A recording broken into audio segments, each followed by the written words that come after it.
یہ دنیا ہے مصیبتوں کا گھر ہے، بلاؤں کا گھر ہے۔ یہاں طوفان بھی آئیں گے، یہاں آندھیاں بھی آئے گی، یہاں لوگوں کی مخالفتیں بھی جھیلنی ہوگی، یہاں بھوک سے بھی مقابلہ کرنا ہوگا۔ ممکن ہے اللہ نہ کرے کسی کے چھوٹے بچے دنیا سے انتقال کر جائیں گے، ممکن ہے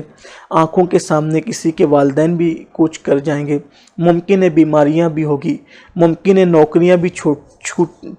چھوٹے گی اور چھڑائی جائے گی، ممکن ہے بہت ساری بلاؤں سے گھر کے بے گھر بھی کیے جائیں گے۔ یعنی انسان کی زندگی میں سبھی پرابلم، ٹینشن، مسائل آ سکتے ہیں، لیکن اس وقت ہمیں صرف یہی سوچنا چاہیے کہ یہ دنیا 2 دن کی ہے، عیش میں بھی ختم ہو جائے گی اور راحت میں بھی ختم ہو جائے گی اور مصیبتوں میں بھی ختم ہو جائے گی۔ بلکہ میرا مشورہ تو یہ ہے کہ جب بھی کسی بھی قسم کی مصیبت اور بلا یاد آئے تو ہمیں حضور اکرم صلی اللہ علیہ وآلہ وسلم کی زندگی کو یاد کرنا چاہیے۔ طائف کی وادیاں،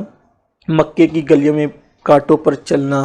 اسی طرح سے شعب ابی طالب کے اندر 3 سال تک پورے خاندان کے ساتھ قید کی زندگی گزارنا،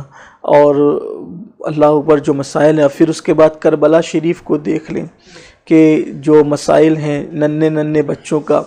3 دن تک کے بھوکا پیاسا رہنا، بے گھر ہو جانا، بہت ساری چیزیں۔ تو اللہ تعالیٰ پر اگر ہم بھروسہ کریں، توکل کریں، تو یہ زندگی جو ہے وہ آسانی کے ساتھ کٹ جائے گی اور کبھی ہمیں وحشت نہیں ہوگی۔ اور یہ جو مصیبتوں سے تنگ آ کر، پریشانیوں سے تنگ آ کر لوگ موت کی گولیاں کھانے لگتے ہیں، نشہ کرنے لگتے ہیں، یا پھانسی لینے لگتے ہیں، یا ٹرینوں کی پٹریوں پر جان دے دیتے ہیں، ان کو یہ بات معلوم ہونی چاہیے کہ مصیبتیں، اس کا صلہ اللہ کے یہاں بڑا عظیم ہے، اور بس بندے کے اندر صبر کا ایک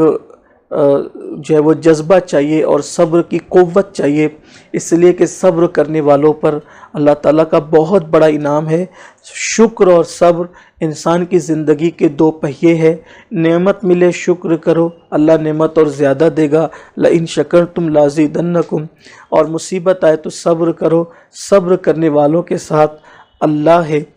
اور جس کے ساتھ اللہ ہے دنیا کی کوئی طاقت اس کا کچھ نہیں بگاڑ سکتی۔ لیکن شرط یہ ہے، ساری مصیبتوں پر یا شکر پر انعامات اسی وقت ملیں گے جب ہم رسول پاک صلی اللہ علیہ وآلہ وسلم کے وفادار ہوں گے۔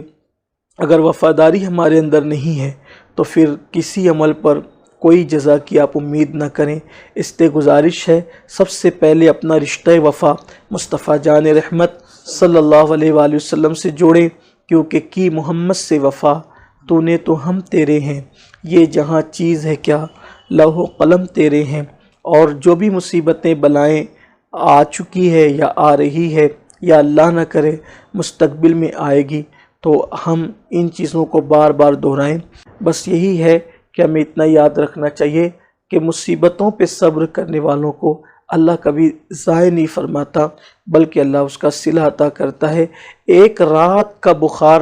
جب سارے گناہوں کی مغفرت کا ذریعہ بن سکتا ہے، تو مہینوں کی بیماری انسان کو کس مرتبے پر اور کس مقام پر پہنچا سکتی ہے۔